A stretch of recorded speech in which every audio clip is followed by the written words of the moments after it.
Hi everyone.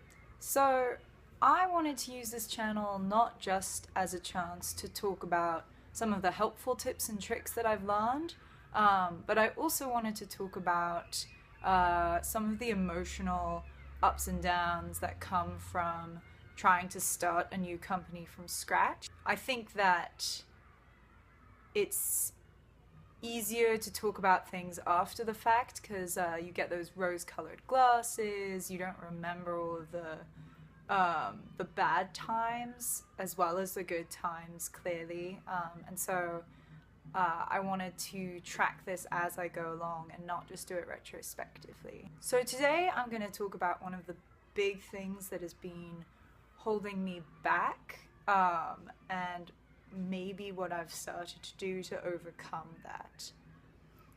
So I grew up in a pretty competitive environment. You know, I wanted to get into the best school, and then the best undergrad, and then the best job, and then the best grad program. And to get this far, you have to do everything right. I mean, not like every single thing, but enough. You have to get the right answers on tests, you have to get the right answers in interviews. You sort of have to get everything right. And when you make something from scratch, the fact is you have no idea what the right answer is going to be, which means that more likely than not, the answers you do come up with will be wrong, at least initially, and maybe forever too.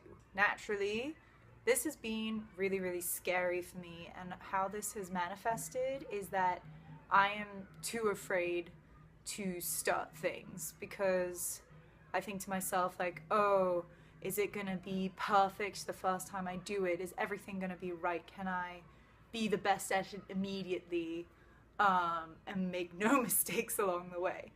And I'm quickly realizing that that is just not realistic. Like, I'm going to make mistakes. And if you are thinking of founding a company, guess what? You're going to make mistakes too.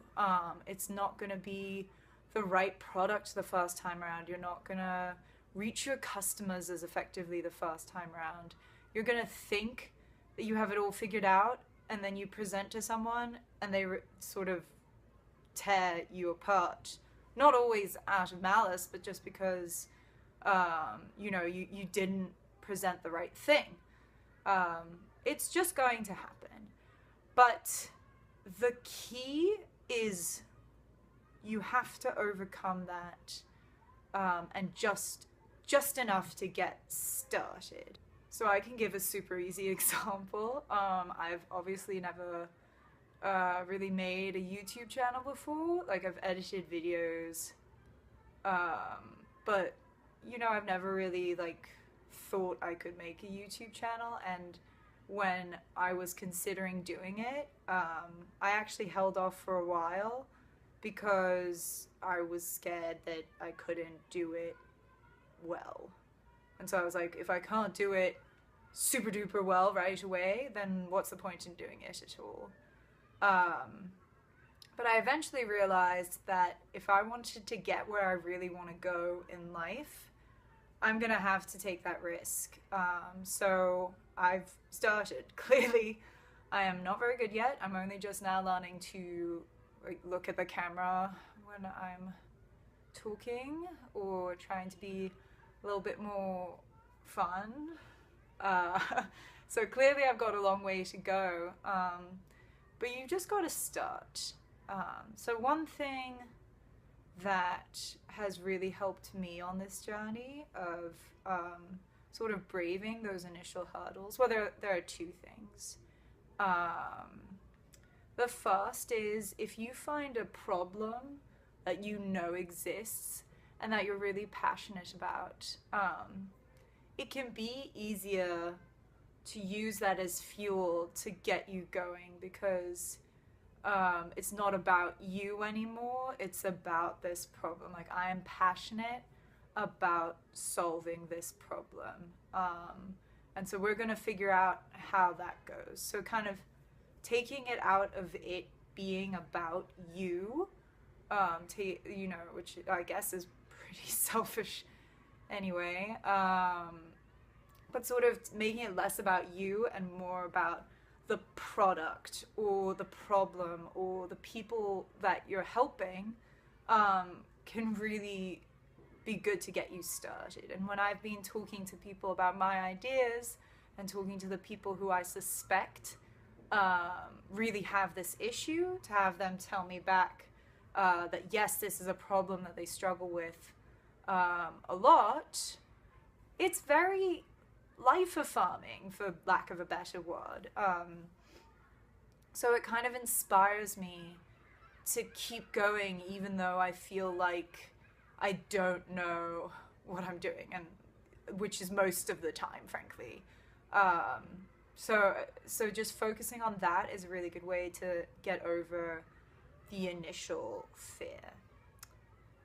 The other thing, and I think I'll probably dedicate like a whole nother video to this eventually, but I would say the other thing is that it's very easy to equate your company or your idea or whatever, to equate that to like your entire self-worth, which is one crazy, everyone who has a regular job, you know, you're always way more than your job, but for some reason founders, it's like you are only what you've made.